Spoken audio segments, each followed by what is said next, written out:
tamamilə götürəndə 46-ya yaxın məhkəmə hakimiyyəti orqanlarında iş təcrübəm var.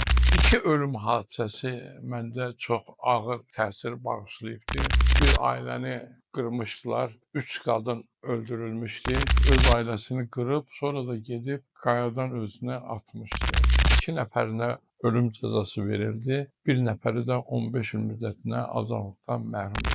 Hadisə vaxtı 3 tələbənin meyidi əkin sahəsindən tapılmışdı.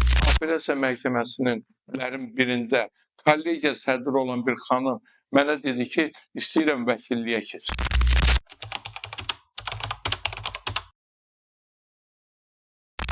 Mən İkinci Dünya müharibəsi dövründə 1942-ci ildə Kürdəmir şəhərində anadan olmuşam. 1959-cu ildə orta məktəbi bitirmişəm. Həvəsim olub, həm də qarşıma məqsəd kimi qoymuşam ki, hüquqşünas ixtisası üzrə ali təhsil alım. Bu məqsədlə də Azərbaycan Dövlət Universitetinə ora girməyə hazırlaşmışam. Bu ərəfədə Sovet İttifaqı üzrə qərar qəbul olundu ki, hüquq fakültəsinə və jurnalistika fakültəsinə daxil olmaq üçün orta məktəbi qutarandan sonra 2 il istehsalat təcrübəsi edən şəxslərin sənədləri qəbul olunsun. Və buna görə də mən başqa ixtisas seçmədim. 2 il fəhlə işlədim, istehsalat təcrübəsi topladım və sənədlərimi universitetə verdim. 1966-cı ildə universiteti bitirdikdən sonra əvvəl meylim var idi ki, elm sahəsinə gedim. Bu sahədə universitetin də təşəbbüsü var idi və mənim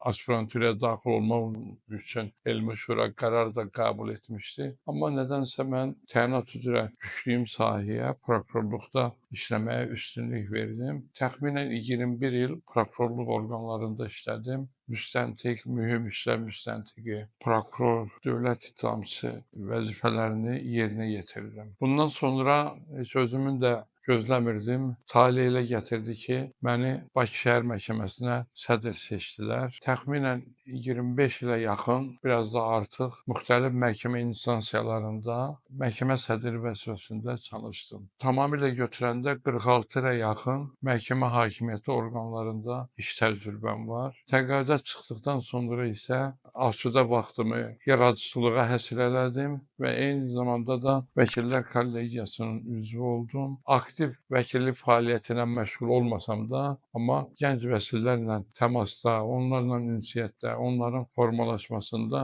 öz bilgilərimi onlarla bölüşməyimə sərf edirəm və Ağsaqqallar Şurasının sədri kimi həmişə onların mühüm tədbirlərində yanlarında oluram. İstər vəkillik vəsiqələri alanda, istər başqa işə keçəndə və yaxud kollegiyanın keçirdiyi tədbirlərdə iştirak edib, qanun layihələri müzakirə olunanda onlara öz töhfələrimi, mümkün olan mövqelərimi çatdırıram. Ən yadda qalan hadisələr demək olar ki, hamısı yadımdadır. Təqaüdə çıxandan sonra 3 cilidlik bioqrafik memuar kitabları hazırlamışam, nəşr olunubdur. Geniş oxucular kütləsinə, tamaşaçılara təqdim edilibdir. O 3 kitabın birinci hissəsi müstəntiq işlədiyim dövrü əhatə edir. İkincisi prokuror işlədiyim dövrü əhatə edir. Üçüncüsü də məhkəmə sədri, hakim işlədiyim dövrə aiddir. Və bunlar hamısı mənim yadımda olduğu üçün elə bir yaddaş dəftərim olmayıb, qeydlərim də olmayıb. Amma bunları mən taleyin mənə qismət elədiyi yaddaşımın yerində olması səbəbindən mən qələmə almışam. Maraqlı hadisələr də, çətin işlər də, mürəkkəb anlar da olubdur. Ən çətini 2 məsələ haqqında deyə bilərəm. Biri qəsdən ağırlaşdırıcı hallarda adam öldürmək üstündə apardığım cinayət işləri. İkincisi də keçid dövründə köhnə qanunlarla müstəqillik dövrünün tələbatına uyğun olaraq işlədiyim vaxtı olan çətinliklər. Başqa elə bir çətinliklər olmayıb. Hər bir işin, vəzifənin qarşısında müəyyən çətin anlar, məqamlar olur. Əgər biz bu peşəni seçmişiksə, işləyiriksə, onları ram etməyi, onları həll etməyi də qarşımıza məqsəd qoyub və buna nail olmalıyıq. Ağırlaşdırıcı hallarda qəsdən adam öldürmə işlərinin əsasən üstü bağlı işlər məndə olubdur. Biraz təvəkkülkarlıqdan uzaq ola bilər. Mən Azərbaycanda yeganə şəxsəm ki, bu kateqoriyalı işlərin aparılmasına dair istintaq təcrübəsi 2 dəfə SSR Baş Prokuroru tərəfindən SSR üzrə təcrübəsi yayılmışdı. Xidmətlərimə dövlət tərəfindən və rəhbərliyim tərəfindən, bilavasitə prokurorluq tərəfindən yüksək qiymət verilib. Çox gənc yaşlarında çoxlarının nail ola bilmədiyi rütbələri almışam, dövlət tərtibləri ilə mükafatlandırılmışam. İki ölüm hadisəsi məndə çox ağır təsir bağışlayıbdı. Onun biri Quba rayonunun Zizik kəndində baş vermişdi. Bir ailəni qırmışdılar, 3 qadın öldürülmüşdü və ailədən də bir nəfər kişi xeylağını döyüb, ölümcül hala salıb 9 kilometr məsafədə yerləşən bir qayadan Qudyalçaya atmışdılar və belə bir görünüş yaratmışdılar ki, hadisəni həmən şəxs törədib, öz ailəsini qırıb, sonra da gedib qayadan özünə atmışdı. Ağır iş idi, çətin iş idi. Sübuta yetirmək biraz müstəntiqin qarşısında tələblər ağır idi, hasad deyildi. Bu təbii ki, böyük istintaq qrupu yaradılmışdı. İş bu vəziyyətə gəlmişdi ki, SSR Baş Prokuroru Roman Andreyeviç Rudenko öz köməkçisini həmən işin hadisə yerində müayinəsində iştirak etməyə göndərmişdi və həmən şəxs də əvvəldən axıra qədər istintaqın gedişatına nəzarət edirdi, məsləhətlərini verirdi. Çətinlik onda idi ki, kitabda qeyd edilib bunlar danışan maddi sübutlarla biz o işi yerinə yetirdik. Təqsirləndirilən şəxslərə ittiham verə bildik. Onun biri bir tut ağacının qırılmış budağı idi. İkincisi balta idi, məişətdə işlədilən baltalardan. Üçüncüsü də nişanlı qızın barmağında olan nişan üzüyü idi.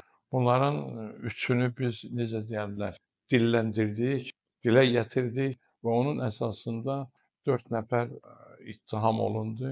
Onların biri istintaq vaxtı ürək xəstəliyindən dünyasını dəyişmişdi. 2 nəfərinə ölüm cəzası verildi. Bir nəfəri də 15 il müddətinə azadlıqdan məhrum etmə cəzası aldı. Qısaca deyə bilərəm ki, onlar hadisəni eləyib, 4-cü şəxsi döyüb, halsız vəziyyətə gətirib 9 kilometrlik məsafədə qayadan aparmağa atanda bir yük maşınından istifadə eləmişdilər. Yük maşını da o vaxtki dövrün qanunlarına uyğun olaraq həyətdə saxlanılmışdı, qarajda saxlanılmamışdı, dövlət maşını idi. Maşın yerindən hərəkət eləyəndə tut ağacının altında yer dayanmışdı. Bir budaq ilişib maşının kuzov hissəsinə düşmüşdü və yaralını da, döyülmüş şəxsi də qayaya atanda o tut ağacının budağı ona ilişib 200 metr hündürlükdən dərəyə, çay kənarına düşmüşdü. Biz o budaq vasitəsilə həmən ağacı tapdıq, müəyyən elədik. Onların qırıldığı yeri tapdıq, kəsdik, götürdük. Müəyyən müxtəlif ekspertizalar keçirməklə onun vahid ağac olmasını sübuta yetirdik və maşının sahibi müəyyən olundu. Maşının sahibi də o ölüm cəzası alanlardan biri oldu. Ölüm hadisəsini icra edənlərin içərisində ən fəalı idi. Həmən vaxtı mən Resko prokurorluğunda, onda Resko prokurorluğu adlanırdı. Baş prokurorluq Moskvada yerləşirdi. Mühüm işlər üzrə müstəntiq vəzifəsində işləyirdim. Cavan idim. Heç o vaxtı mən hələ ailə də qurmamışdım. Çünki orada qadınları balta və bıçaqla öldürmüşdülər. Belə bir görünüş yaratmışdılar ki, balta o qayadan atılan oğlanın özünə məxsus olub. O öldürüb. Baltanı sübuta yetirdik. Ustanı tapdıq, o baltanı kim düzəldib, hansı ağacdan kəsib və baltanın tiyəsi hansı mağazadan alınıb. Ümumiyyətlə, bunun tanınmasını keçirdik. 4-ə yaxın vaxt sərf elədim mən ona və müəyyən elədi ki, balta hadisə törədilən ərazidə yaşayan, qətlə yetilən şəxslərin ailəsinə deyil, qatillərə məxsus. Baltanın rolu burada bu. Üçüncü nişan üzüyü məsələsi belə idi ki, həmən ailədə cavan bir gəlin ailə qurmuşdu. 2-ci mərtəbədə yaşayırdı. Digər 2 qadın 1-ci mərtəbədə yatdıqları yerdə öldürülmüşdü. Səsə-küyə qadın ayağa durmuşdu, amma qapını açmamışdı. Sındırıb girmişdilər içəri və ayaq üstü idi. Təbii ki, müqavimət göstərəndə barmağındakı üzüyü balta biraz zədələmişdi, kəsmişdi və çox çətinliklə biz ekspertiza keçirə bildik ki, bu məhz həmən baltanın izidir üzükdə. Çünki ekspertlər bir qayda olaraq rəy verirlər ki, xəsarət bu balta və bu baltaya bənzər istehsal olmuş digər balta tərəfindən də həyata keçirilir. Ona görə də konkret bu baltanın cinayətin alətinin izi olmasını onu böyüdücü aparatlar vasitəsilə ekspertlər müəyyən elədilər ki, bu kəsikdə olan iz baltanın tiyəsinin üzündə çopurluq olur və o da fərdi xarakter daşıyır. O iz həmin baltaya məxsusdur və yeganə oradan biz rəy ala bildik ki, məhz bu balta hadisənin iştirakçısıdır. Daha buna bənzər digər balta ifadəsini kənarlaşdırdı. Başqa digər sübutlar da var idi. Bu özü çox bir çətin iş idi və həmən iş haqqında SSRİ üzrə belə bir nəşriyyat vardı. Gosyurizdat, hüquq nəşriyyatı. Orada kitab buraxıldı. SSRİ radiosunda veriliş aparıldı mənimlə. Təcrübəsi ittifaq üzrə yayıldı və mənə növbədən kənar, hələ yaşım 25 yox idi, ədliyyə müşaviri podpolkovnik deyirlər, o rütbəsi verildi və mətbuatda da barəmdə o çek yazıldı. Baxmayaraq ki, həmən əmrlər o vaxtı mətbuatda dərc oluna bilməzdi, onu dərc elədilər və beləliklə bir balaca məşhurlaşma məndə əmələ gəldi. İkinci ağır bir ölüm işini də deyim. O 74-cü ildə olub, amma bu dediyim əhvalat 71-ci ilə aid. Artıq ailə qurmuşdum. Bu indiki Beyləqan rayonunda o vaxtı Juzanov ayrılırdı, orada baş vermişdi. Hadisənin mürəkkəbliyi ondan ibarət idi ki, hadisə vaxtı 3 tələbənin meyidi əkin sahəsindən tapılmışdı. Onlarda güllə yaraları var idi, həm də balta kəsici alətin izləri vardı. 3 meyid tapılmışdı, tələbələr idi bunlar və həmən vaxtda rayonda pambıq yığımı ilə bağlı 2000-ə yaxın institutlardan, universitetlərdən gələn tələbələr yığımda iştirak edirdilər. Və hər bir ailə eşidəndə ki, Juzanovda belə bir hadisə baş verib, o vaxtdakı indiki dövrdəki kimi mobil telefon yox idi ki. Güman edirdi ki, birdən onların uşaqları olar. Rayona neçə min adamlar axışıb gəlmişdi. Oktyabr ayının 13-ü idi. Baxmayaraq oktyabr ayıydı, elə bil ki, iyun-iyul ayı idi. Elə bir istilik keçirdi dövrdə və digər bir amil də həmən vaxtı Respublika rəhbəri Heydər Əliyevin həmən bölgədə olması və pambıqçılıq üzrə müşavirənin keçirilməsi günə təsadüf etmişdi. Biz bu işin öhdəsindən gəldik, biraz gec açıldı üstü, orada başqa cinayətlərin də üstü açıldı. 7 nəfər adam şəxs orada cinayət məsuliyyətinə cəlb etdi. Hadisənin təşkilatçısı və rəhbəri qadın idi, icraçılar isə onun yaxınlıq etdiyi şəxslər idi. 4 qardaş idi, orada 4 qardaş idi. Və həmən iş üzrə də istintaq çox 6 ay tamamına tamamlandı. Və həmən işin də qeyd edeyim ki, istintaq təcrübəsi kitabında məqaləsi getdi. İttifaq üzrə onun da təcrübəsi müstəntiqlər arasında, istintaqçılar arasında yayıldı. Bunun nəticəsi olaraq mənə növbədən kənar baş ədliyyə müşaviri polkovnik rütbəsi verildi. Yaşım hələ 30-a haqlamamışdı. Çox nadir bir hadisə idi. Oğurluq hadisəsi ilə əlaqədar olmuşdu və narahatçılıq olmasın deyə deyim ki, bu tələbələr pambıq yığımına gələn tələbələr deyildi. Amma ilk vaxtı heç kəs təsəvvür eləmir ki, bu tələbələr kimlərdir? Bunlar başqa institutlarda Bakıda oxuyan tələbələr idi. Yerli malqara oğurları ilə əlbir olmuşdular. Onlar malqara oğurlayırlardı qalxoz, savxoz, fərdi evlərdən, kəsirdilər və bu tələbələr də gedib çamadan yığıb bu əti gətirib Bakıda yasamaldan satırdılar. Digər bir dəstə bunu bilib oğurlarlıq eləyən malqara oğurları rəqabətə girmişlər və bunun nəticəsində onları sıradan çıxartmaq üçün bu hadisə.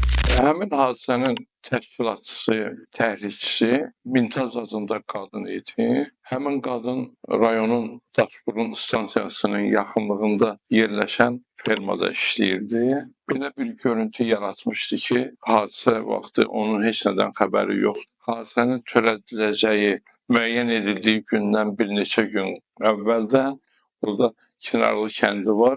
Həmən kənddə xəstəxanaya daxil olmuşdu müalicə olmaq üçün.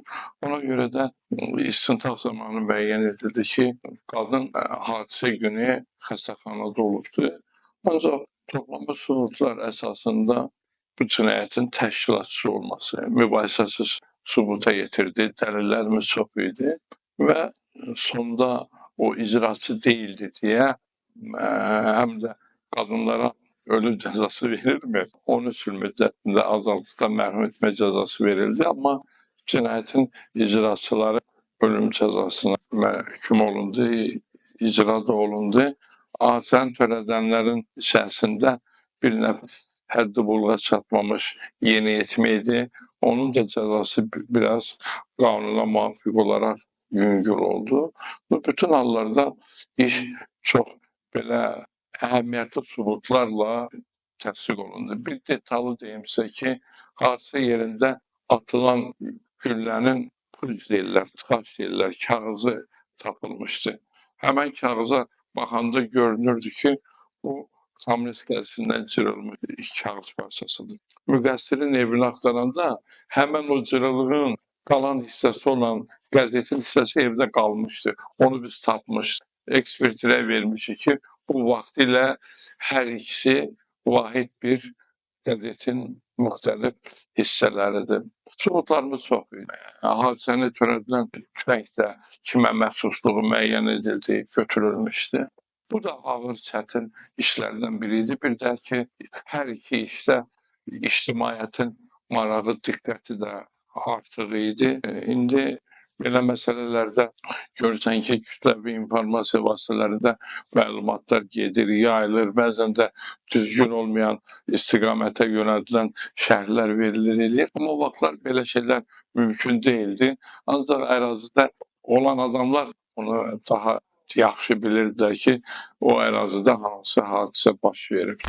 Biz ölüm hökmü olsun, olmasın, tarix boyu mübahisəli məsələdir. Hüquqşünaslar da arasında, ictimaiyyətin də arasında, cəmiyyətdə də bu həmişə fikir ayrılıqları mövcuddur. Bəzi ölkələrdə özünüz yaxşı bilirsiniz ki, bu var, bəzi ölkələrdə bu yoxdur. Üsulları da müxtəlifdir. Bizdə o vaxtı Sovet dönəmində ölüm cəzası güllələnmə ilə icra olunurdu. Məsəl üçün, qonşu İranda bu edam üsulu ilandır. Amerikada iynə, elektrik üsulu vasitəsilədir. Ölüm cəzasını nə üçün tətbiq edirik? Bu, adətən cinayətin kökünün kəsilməsi, sayının azaldılmasına xidmət etmək üçün bu sərt cəza növü qanunda oturur. Amma təcrübə göstərir ki, ölüm cəzası olan ölkələrdə heç də bu öz gözlənilən nəticəsini vermir. Məsəl üçün, elə İranın özündə, qonşu ölkədə, orada edam cəzası var narkomanlara qarşı, ölümlərə qarşı. Baxırsan statistik məlumatlara, görürsən ki, sayı əksilmir, artır. Ən çox ölüm edam cəzası Çin Xalq Respublikasındadır ki, orada da daima bu artım tendensiyası var. İkinci Dünya Müharibəsindən sonra bir müddət SSR-də ölüm cəzası aradan götürülmüşdü. Biz həmən dövrün statistikasına baxanda görürük ki, ölüm cəzası olmayan vaxtı daha ölüm hadisələrini, qəsdən adam öldürmə hadisələrini törədənlər olub. Nəinki ölüm cəzası olan müddət. Azərbaycanda bu çox belə sadə üsulda həll olunubdur. Bizim konstitusiyada ölüm cəzasının tətbiqi qadağan edilmir. Bu mümkündür. Konstitusiya bilirsiniz də əsas qanundur. Amma icra qanunları cinayət məcəlləsidir. Cinayət məcəlləsi də bu nəzərdə tutulmayıb. İstənilən vaxtı onun cinayət məcəlləsinə daxil edilməsi üçün Milli Məclisdə təklif olunan qanun layihəsinin müzakirəsi kifayət. Daha bizdə referendum keçirilsin və yaxud konstitusiyada dəyişiklik edilsin, buna heç bir zərurət, ehtiyac yoxdur. Amma mən öz həyat təcrübəmə görə hesab edirəm ki, ölüm cəzasının tətbiqinə ehtiyac yoxdur. Bunun çox səbəbləri var. Məsələn, səbəbin birini mən onunla izah edirəm, ən əsası. Ölüm cəzası bəzən də olur ki, istintaqın, məhkəmənin səhvləri olur. Hadisəni törətməyən şəxs bu cəzaya məhkum oluna bilir. Səhvlər var. Mən 2001-ci ildə Respublika Ağır Cinayətlər Məhkəməsinə sədrlik edən dövrə aid Amerika Birləşmiş Ştatlarına bizi dəvət etmişlər. Mən qrupun rəhbəri idim. Pentaqonda oldu. Onların hərbi məhkəmələrində biz fikir mübadilələri apardıq. Amerikada bu tətbiq olunur. Və mənim əlimdə həmən vaxtda toplamışdım 40-a yaxın, bəlkə də 45 idi. Sonradan müəyyən olur ki, hadisəni eləyən bu dövr başqasıdır. Və nə qədər belə səhvlər varsa, mövcuddursa, həkim səhvləri kimi bir şeydir də bunlar. Ona görə də bunun tətbiqini etmək mən əleyhinəm. İkinci bir cəhət ondan ibarətdir ki, ölüm hadisəsini törədən şəxs qatildir. Hakim isə qələmlə yazır da, ölüm cəzası verilsin ya yox. Hakim üçün çətindir o qərarı qəbul etmək. Bir növü mədəni surətdə özü də qatilə çevrilir. Bu da çətin məsələdir. Digər bir amil mən onunla hesab edirəm ki, belə şəxslər bəzən olur ki, mənim öz istintaq elədiyim işlərdə də olub, təcridxanada saxlanılırsa, ömürlük cəzaya məhkum olunursa, onlar bəzi açılmamış işlərin sirlərini bilir. Bəzən olur ki, bunlardan biz o sirləri ala bilirik, öyrənə bilirik və müəyyən başqa bir işlər alır. Ona görə də bu adamın həyatdan getməsi o qədər də məqbul deyil. Bizim Respublikaya aid olmasa da bir sıra ölkələrdə ölüm cəzasından siyasi hakimiyyət rəqiblərini aradan götürmək üçün istifadə edirlər. Bu mənfi amillər, sadalamaq olar xeylar. Mənə məsəl üçün əsas verir ki, öz düşüncəmi deyirəm, ölüm cəzasının tətbiqinə ehtiyac yoxdur. Azərbaycan ilk müsəlman ölkəsidir ki, bu cəzadan imtina edir. Bu cəzadan imtina Ulu Öndər Heydər Əliyevin xidmətidir. Onun vaxtında hakimiyyətə gələndə mən şəhər məhkəməsinin sədri idim. 21 nəfər bizdə şəxs ölüm cəzasının icrasını gözləyirdi. Ona əvvələn moratorium qoyuldu, icra dayandırıldı. Sonradan da qanundan o kənarlaşdırıldı, ömürlük cəza ilə əvəz olundu. Mən bir detallı da deyim ki, sizə Amerika Birləşmiş Ştatlarının Hərbi Hava Qüvvələrinin Apellyasiya Məhkəməsində biz bu işi müzakirə edərkən, onlar hamısı ayağa qalxıb baş əydilər ki, sizdə bu qanunun qəbul olunması çox mütərəqqi bir hadisədir və alqışladılar biz.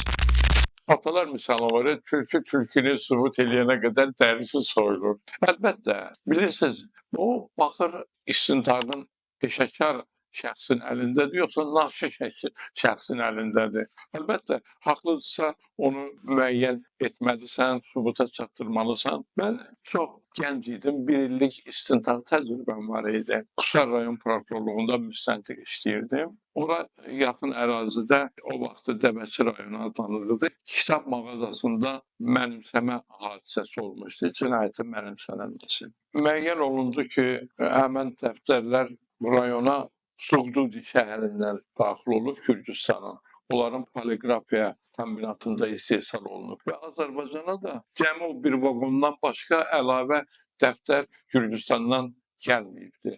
Azərbaycanın aldığı bütün dəftər məlumatları Krasnodardan gəlirmiş həmən vaxtı. Rayonun tələbatı da ildə 5-6-7 min dəftərə çatardı. Orada olan məktəblərin, şagirdlərin sayı ilə nisbətdə bunu təhlil edəndə əsas verirdi ki, 50 min dəftərə rayona ehtiyacı yox idi və bu dəftər ora daxil olubsa, bu 2-3 il ərzində satışıb tamamlana bilmişdir. Baxmayaraq işin üstündən 2-3 ilə yaxın vaxt keçmişdi.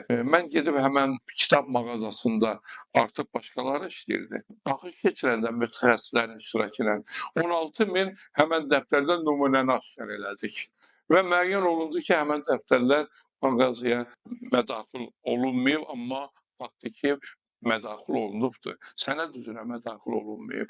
Və ittiham verilən şəxsə biz bəraət verici əsaslarla barəsində işi xitam elədik, vəzifəsinə qayıtdı, vurulmuş yəni ona dövlət ödədi və həmən dəftərlərin məbləğində olan pul vəsaitini də mənimsədiklərinə görə əvvəllər məhkum olunan şəxslərin cəzaları və təvsifləyici əlamətlərə görə ittihamları ağırlaşdı. Var belə hallar çox. Əlimdə apardığım işlərdə bəraət verici əsaslar üzrə ittihamdan kənarlar olan şəxslərin sayı çox olub. Əhalidə belə bir fikir yaranmamalıdır ki, müstəntiq kimisə ittiham etmək üçün fiqurdur. Müstəntiq haqqı, ədaləti, hadisəni olduğu kimi necə olubsa onu bərpa etməklə məşğuldur. Və bu zaman kimin haqlı, kimin haqsız olduğu aşkar çıxır ortalığa. Bu demək deyil ki, kimisə ittiham etmək məqsədi güdür. İnsanlar bilirsiniz, anadan cinayətkar doğulmur. Doğumlar eyni olsa da ölümlər fərqlidir. Əlbəttə ki, o fikir düzgün deyil. Mən elə ailə tanıyıram, istintaq elədiyim işlər üzrə cinayət törətmiş şəxslərin ailəsindən tanınmış adamlar yetişib, uşaqları olub. Sadəcə onların bəziləri mənimlə əlaqə saxlayıb. Biri jurnalist idi, oxuyurdu. Mənim yanıma daim gedib gəlirdi. Baxmayaraq atası adam öldürmək üstündə məhkum olunmuşdu. Bilirsiniz, indi kim hansı şəraitdə, hansı vəziyyətdə hadisəni törədib, bu fərdi xarakter daşıyır. Amma bunu düşünmək əlbəttə düzgün deyil. Ola bilər cinayət yuvasına çevrilmiş ailədə yetişənlər arasında da tərbiyələri pozulub cinayət hadisəsi törətsinlər. Bu o demək deyil ki, atası cinayət edibdi deyə bu da belədir. Məsəl üçün, yadınıza gəlir, belə bir film vardı, Bradiyaga, Avara, Hind filmi. Uşağı, hakimin uşağını oğurlayıb aparıb, öz dəstələrində yetişdirirlər, o da elə yetişir. Onun bilirsən, yetişdirmə adamın, insanın o cəmiyyətdə hansı şəraitdə yetişib, onun da rolu çoxdur. Amma o qəti düzgün deyil ki, ata cinayət edibsə, oğlu da cinayətkar olmalıdır. Əlbəttə, bizim qanunlar hamısı çox humanistdir. Biz qəsdən adam öldürməni təhlil eləyəndə, mən bayaqları işlədirdim, hadisələri deyəndə qəsdən ağırlaşdırıcı hallarda adam öldürmə. Onun azı bir 6-7 növü var. Ananın yeni doğduğu uşağı qəsdən öldürməsi, ruhi həyəcan vəziyyətində zəruri müdafiə həddini aşmaqla, adi bir qaydada qəsdən adam öldürmə, ağırlaşdırıcı hal olmadan, ağırlaşdırıcı hal olmaqla adam öldürmə, bunlar nə üçün fərqlənibdir? Çünki hər birinin özünün humanist nəticələri var. Elə onların ehtiyatsızlıq nəticəsində adam öldürmə. Bunların hamısı eyni deyil. Ondan əlavə, hər bir cinayəti eləyən şəxslər, insanlar da eyni deyil. Fərdlər müxtəlifdir. Ola bilər ki, əvvəllər 2-3 nəfər məhkum olunmuş şəxs hadisəni eləyir. Ola bilər ki, Vətən müharibəsinin iştirakçısı, qəhrəman bir evlad hadisəni törədir. Amma hadisə eynidir, amma törədən müxtəlif. Ola bilər ailəsini atıb, uşağının alimentini verməyən ata törədir. Ola bilər ki, bir neçə uşağı ağıllı başı tərbiyəli vətənə təhvil verən ata törədir. Bunlar hamısı X qədər fərqlidir. Ona görə də mənim həmişə bir şüarım olub ki, cəza təyin edilən vaxtı onun arasındakı məsafə aşağı həddindən yuxarı hədd arasında çox geniş olmalıdır ki, hakim onu şəxsə görə fərdiləşdirə bilsin. Hakim üçün ədalətli qərar çıxartmaq mümkün olsun. Əgər qanun özü ədalətsizsə, hakimin çıxartdığı qərar da ədalətsiz ola bilər. Ona görə də ilk növbədə qanunun özü ədalətli olmalıdır. Bizim qanunlar hamısı humanist qanunlardır. Onun nə qədər yüngülləşdirici halları var. Cəza həddinin aşağı həddindən də aşağı cəza vermək imkanatı var. Və yaxud cəza aldıqdan sonra vaxtından əvvəl həbsdən azad edilmə. Bunlar hamısı humanizm prinsiplərinin törənməsidir. Fərman, əf fərmanlar olur, amnistiyalar olur. Bunlar hamısı cəzadan xilas olmağın müəyyən bir elementləridir. Hakim də insandır. Bizim Əzbəyev rayonunda mən prokuror işləyən vaxtı bir qatil cinayətkar müxtəlif vaxtlarda bacısını və anasını öldürüb həyatda basdırmışdı. O iş üzrə mən ittiham niktini söyləyəndə mənim özümü hönkürtü tutmuşdu. Məhkəmə işi aparan hakim tez tənəffüs elan elədi. Müəyyən fasilədən sonra gəldi. Biz də insanıq da.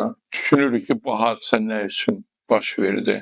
Bir neçə gün bundan qabaq, indi yəqin bu yaxınlarda ekrana çıxacaq ictimai televiziyada istintaq davam edir verilişində atanın öz övladını kislata töküb üstünə öldürməsi hadisəsini biz orada işıqlandırmışıq, cəmiyyətə təzədən çatdırmışıq. Amma o hadisədən bir saat öncə uşaq ağır qarın nahiyəsindən sancılı olduğuna görə gecə saat 3-də qapı-qapı kənddə gəzib suyu axtarıb ki, uşağa verim, uşağın sancısı kəsilsin. Bunlar hamısı bilirsiniz, düşündürücü məqamlardır, psixoloji hallardır. Qatilin öldürdüyü şəxsin sayının 1, 2, 3, 4 olması heç də ona dəlalət etmir ki, o mütləq ölüm cəzası almalıdır. Əvvələn deyim ki, dövlət, cəmiyyət inkişaf etdikcə beynəlxalq aləmə daha çox inteqrasiya olduqca, əlbəttə qanunlar da dəyişir, insanların məfkürəsində də yenilik olur. İstər məhkəmə sistemi, istər prokurorluq, digər hüquq mühafizə orqanları, vəkillik institutu daim cəmiyyətin, elmin, tərəqqinin inkişafına uyğun olaraq inkişaf edir, təkmilləşir. Biz bu dəqiqə deyə bilmərik ki, ölüm hadisəsi baş versin, mən gedim bir təcrübəli vaxtı ilə istintaqçı kimi bu işin istintaqını aparaq. Axı indi elm texnikanın nailiyyətləri ilə rəftar etməyi də bilməlisən, mənimsəməlisən. Bunlar fərqli cəhətlərdir. Ona görə də əlbəttə ki, Sovet dövrünün, ondan əvvəl Çar Rusiyası dövründəki vəkilin və yaxud indiki dövrün vəkillərin statuslarında, fəaliyyətlərində fərqlər var, çoxdur. Sovet dövründə əsasən vəkillik formalaşırdı. Məhkəmə hüquq sistemindən kənarlaşdırılan şəxslərin hesabına əsasən. Hansı ki, müəyyən qüsurları olurdu, prokurorluqdan, hakimlikdən kənarlaşırdı, istintaqdan uzaqlaşdırılırdı. Bunlar asanlıqla vəkil ola bilirdilər. Amma zaman göstərir ki, və indi də biz bunun şahidiyik ki, artıq vəkillik institutuna elə şəxslər daxil ola bilmir. Vəkillik institutu cavanlaşır. İnstitutu qutaran şəxslər birbaşa vəkil olmaq arzusundadırlar. Hətta məhkəmə hakimiyyəti orqanlarında, hüquq mühafizə orqanlarında işləyənlər özləri vəkil olmaq arzusundadırlar. Mən bu yaxında bir xanım mənə müraciət elədi ki, qızım vəkil olmaq istəyir. Mən də elə güman elədim ki, bu sənədlərini hazırlayıb yəqin vəkilliyə vermək istəyir. Məndən də soruşur, qayda necədir? Dedim, elanlar verilir. Ona insan. Dedi, yox, mən indi olmur. Qızım hələ orta məktəbdə oxuyur. Fikir ver. Orta məktəbdə oxuyur. Vəkil olmaq arzusundadır. Hal-hazırda biz görürük müəyyən təcrübəli və təqaüdə çıxmış, sağlam hüquqşünaslar vəkillik institutunda işlərini davam etdirirlər. Bu xoşdur. Gənclik ilə təcrübənin vəhdətidir. Amma qüsurlu şəxs kimi orqandan kənar olanların vəkilliyə yolları bağlıdır və ondan əlavə xüsusi bilik tələb olunur. Siz bilirsiniz ki, nə qədər imtahan verməlidir, hazırlaşmalıdır və tələb olunan balları toplamalıdır, tədrisdən keçməlidir. O vəkillik kürsüsünə yetişmək üçün. Fərdin də rolu çox yüksəkdir. Bizim vəkillər kollegiyasında Anar Bağırovun rəhbərliyi dövründə deyərdim ki, bir vəkillik institutunda inqilabi çevriliş oldu. Bu əhalinin rəğbətini, vəkillərə olan hörmətini, onun nüfuzuna qiymət verməsi ilə bərabər gənc nəslin vəkillik institutuna axışması baş verdi. Bu yaxında apellyasiya məhkəməsinin birində kollegiya sədri olan bir xanım mənə dedi ki, istəyirəm vəkilliyə keçim. Bilirsiniz, çox çıxışlarımda da deyirəm və yenə də təkrar edə bilərəm ki, mən bu vəzifələrin hamısından keçmişəm də, müstəntiq, prokuror, məhkəmə sədri, hakim. İndi ən yüksək pillədə mənim üçün vəkillikdir, vəkillik institutudur. Vəkil çox təcrübəli və bilikli olmalıdır. Çünki o müstəntiqlə üzbəyiz gəlir, sonra prokurorla üzbəyiz gəlir, hakimlərlə üzbəyiz gəlir, digər vəkillərlə mənafeləri toqquşur, cinayətkarlarla bunların hamısını ram etmək, öyrənmək, bilmək və işin qanuni məcraya yönəldməsi üçün səy göstərmək, bunu əsaslandırmaq üçün vəkil özü adi bir şəxs olmamalıdır. Vəkil özü də çox bilikli olmalıdır ki, bu instansiyalarda üstünlüyünü qoruyub saxlaya bilsin. Ondan əlavə vəkil elə bir ixtisasdır ki, onu müraciət edən şəxs özü seçir. Gərək elə bir vəkil olasan ki, səni seçsinlər. Burada təyinat deyil ki, filan kəs getsin, filan vəkili tutsun, müqavilə bağlasın. Ona görə də mən həmişə deyirəm, vəkillər ədalətli işləməlidir, düzgün işləməlidir və əyntilərə özləri də yol verməməlidir və öz nüfuzlarını qaldırmalıdır və o nüfuzun hesabına da fəaliyyətləri genişlənməlidir və əhali arasında da hörmət sahibi olmalıdır.